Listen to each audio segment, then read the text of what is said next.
नींबू का खट्टा मीठा अचार जब इंस्टेंट बनाना होता है तो आपने भी कई बार ट्राई किया होगा। मैंने तो सिर्फ एक बार किया था और कड़वा बना था। और अक्सर लोग पूछते हैं या कहते हैं कि हमारा जो अचार है वो कड़वा बनता है, तो मीठा कैसे बनाया जाए। तो इस वीडियो के लिए मैं स्पेशली थैंक्स करना चाहती हूँ हमारे मनीष सिंह वीर जी का, जिन्होंने यूट्यूब पे मुझे ये बात कही कि आप इंस्टेंट अचार नींबू का खट्टा मीठा बनाने की रेसिपी डालें। तो मैं सोचती रही काफ़ी टाइम से कि ये भी कोई मुश्किल है, ये तो काफ़ी सारी वीडियोस यूट्यूब में मिलती हैं, सब लोग बना लेते हैं और उसको उबाल के बनाया जाता है जैसा कि आप जानते भी होंगे। तो उन्होंने फिर लास्ट में एक कमेंट और किया कि हम बनाते हैं तो वो कड़वा बनता है, तो वो कड़वा ना बने इसके लिए क्या करें। तो ये वीडियो डेडिकेट करती हूँ मैं उन्हीं भाई साहब को। और ये नींबू के खट्टे मीठे अचार की इंस्टेंट रेसिपी, ये कोई एक रेसिपी नहीं है बल्कि ये एक पूरी कहानी है, जो कि मैंने शुरुआत आपको बताई है कि किस तरह से हुई। बहुत कई साल पहले मैंने भी ट्राई किया था यूट्यूब पे देख के इंस्टेंट अचार बनाने की, और मेरा कड़वा बना था। मैंने उसके बाद छोड़ दिया उसको, नहीं देखा उस तरफ कि इसको कैसे सोचा जाए, कैसे बनाया जाए। अब जब उन्होंने मनीष सिंह भाई साहब ने कहा मुझे कि कड़वा बनता है, तो मैं सोच में पड़ गई कि ये कड़वा बनता है, इसको मीठा तो बनाना पड़ेगा। अब कैसे बनाया जाए, तो एक इसके पीछे की मैं साइंस समझने लगी कि नींबू जो होता है उसका छिलका कड़वा होता है, और उसको जब तुरंत हम बॉयल करते हैं या कच्चा ही खाते हैं तो हमें वो कड़वा लगता है। तो ऐसा क्या किया जाए कि वो कड़वाहट जो है वो निकल जाए। तो उसके लिए जो साइंस अपनाई मैंने कि उसका अगर उसको हम उबालते हैं, कुकर में ही काट के उबाल देते हैं, एक दो सीटी दिलवा के, फिर उसके बाद नमक मसाला मिला के उसको चीनी डाल के उसकी चाशनी बना के उसमें उबाल लेते हैं थोड़ा सा, तो वो अचार तैयार हो जाता है जैसा कि यूट्यूब पे दिखाया गया है। पर मैं जो सोच रही थी वो ये कि हम उसको कुकर में सीधा डाल के अगर छिलके भी बीच में ही उबाल देते हैं तो उसका कड़वापन तो रहेगा ही। तो इस कड़वापन को कैसे ख़त्म किया जाए, उबालना भी ज़रूरी है, और क्योंकि उसके छिलके सॉफ्ट होंगे तभी तो तुरंत खाया जाएगा, इंस्टेंट तो ऐसे नहीं बनेगा ना। तो फिर मैंने ये जो तरीका अपनाया वो मैं आपके साथ शेयर कर रही हूँ। और सच मानिए कि वो अचार उतना कड़वा नहीं बनाए, सिर्फ थोड़ी थोड़ी कड़वाहट है, वो भी मुझे लगता है कि एक दो दिन में वो कड़वाहट चली जाएगी, ख़त्म हो जाएगी, वो नहीं रहेगी। और बिल्कुल ज़रा सी कड़वाहट महसूस हुई है मुझे, और वो शायद इसलिए भी हो सकता है क्योंकि वो मेरे दिमाग में था कि ये इंस्टेंट अचार तो कड़वा बनता है, और हो सकता है कि आपको वो ना लगे कड़वाहट उतनी भी। तो चलिए शुरू करते हैं कि वो रेसिपी मैंने कैसे बनाई, मैं आपको बताती हूँ सारी डिटेल में।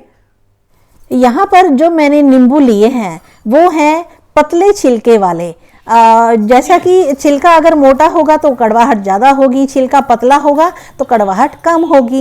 ये कागजी नींबू हैं, मैं अपने खेत से लेके आई थी बहुत सारे, और उसमें से मैंने कुछ निकाले हैं जिनको मैंने धोकर अच्छी तरह से इसको 3-4 गर्म पानी में धोया है 3-4 बार, और फिर उसके बाद मैंने इसको रुमाल के रख के उसके अच्छी तरह से पोंछ लिया है ताकि उसमें जो पानी ना रहे।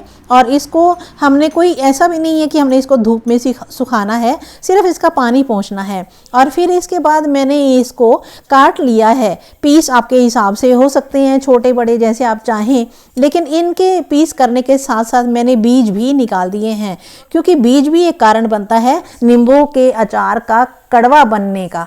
तो यहाँ पर मैंने बीज निकाले हैं, लेकिन आप देखें कि इसमें इसका रस नहीं निकला है, इतने ध्यान से मैंने निकाले हैं।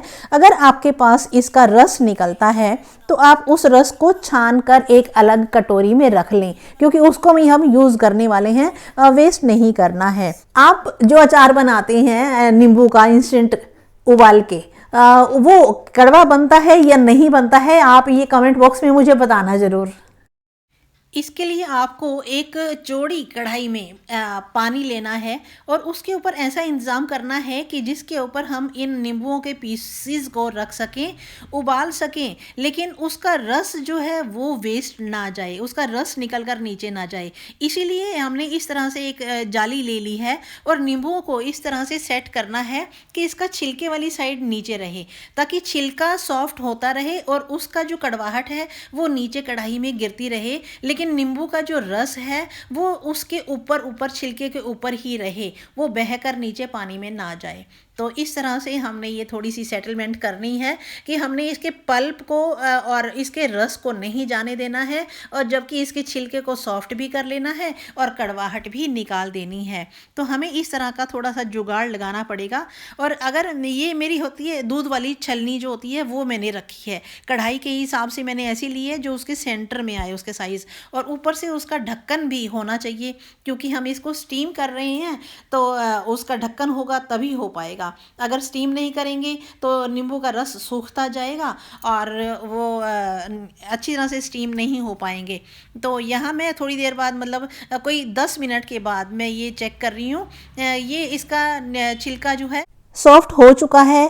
करीब 80% तक हमने इसको गलाना है, इस छिलके को बहुत ज़्यादा भी नहीं गलाना है, क्योंकि रस सारा निकल जाएगा, सिर्फ छिलका छिलका ही बचेगा, इसीलिए 20% छोड़ देना है।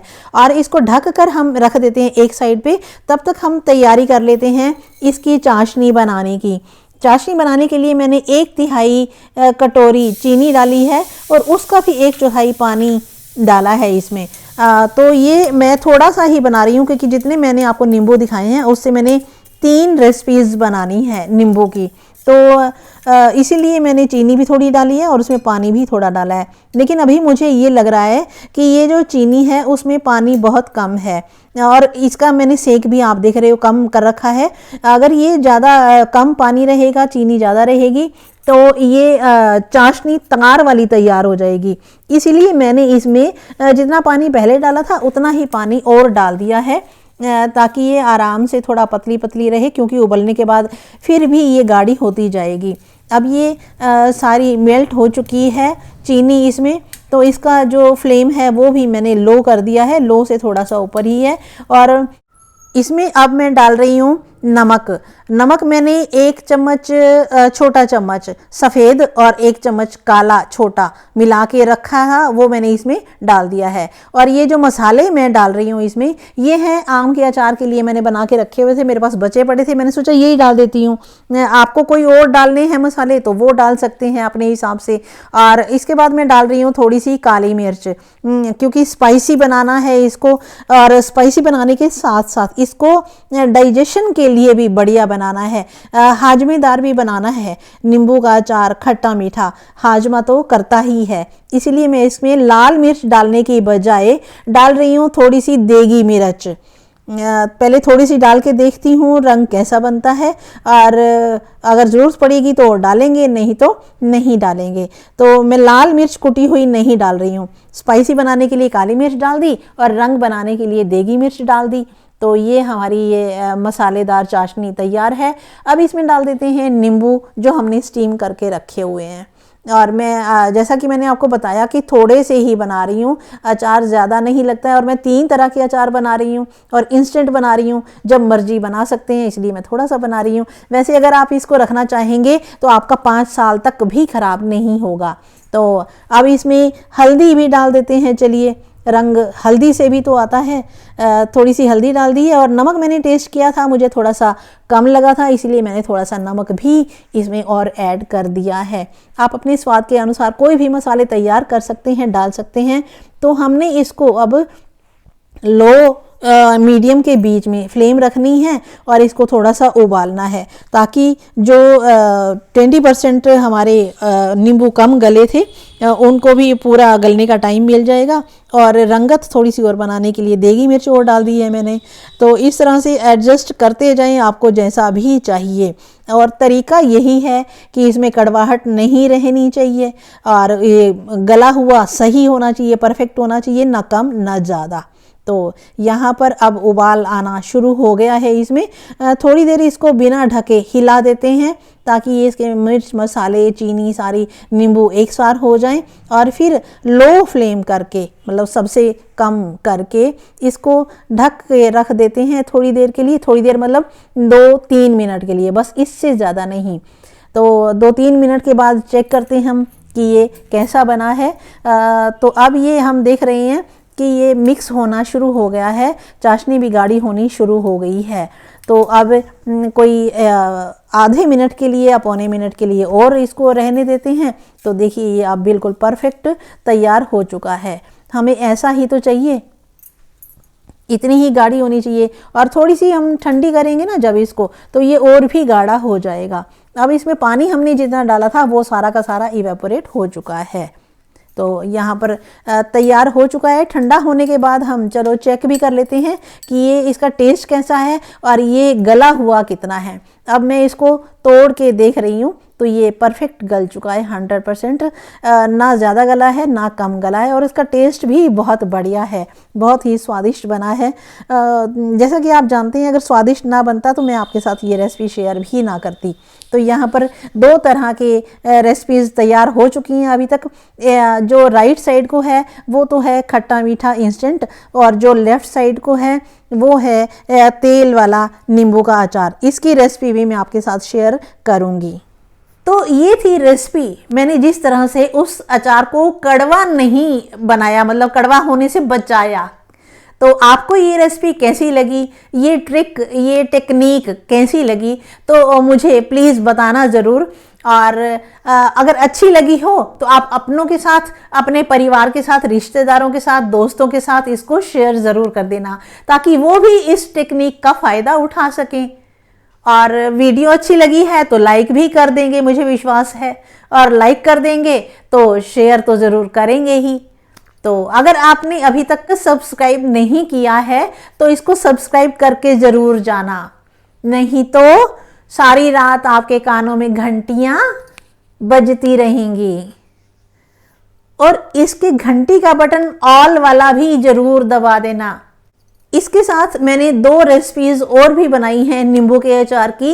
एक जो है धूप लगा के जो 10-15 दिनों में तैयार होता है वो अचार, और उसके साथ ही नींबू का मैंने तेल वाला अचार भी बनाया है, और बिना तेल वाले की रेसिपी भी मैं आपको ज़रूर बताऊंगी। तो आज के लिए बस इतना ही। मिलते हैं अगली वीडियो में किसी नए टॉपिक के साथ। Thank you, bye bye.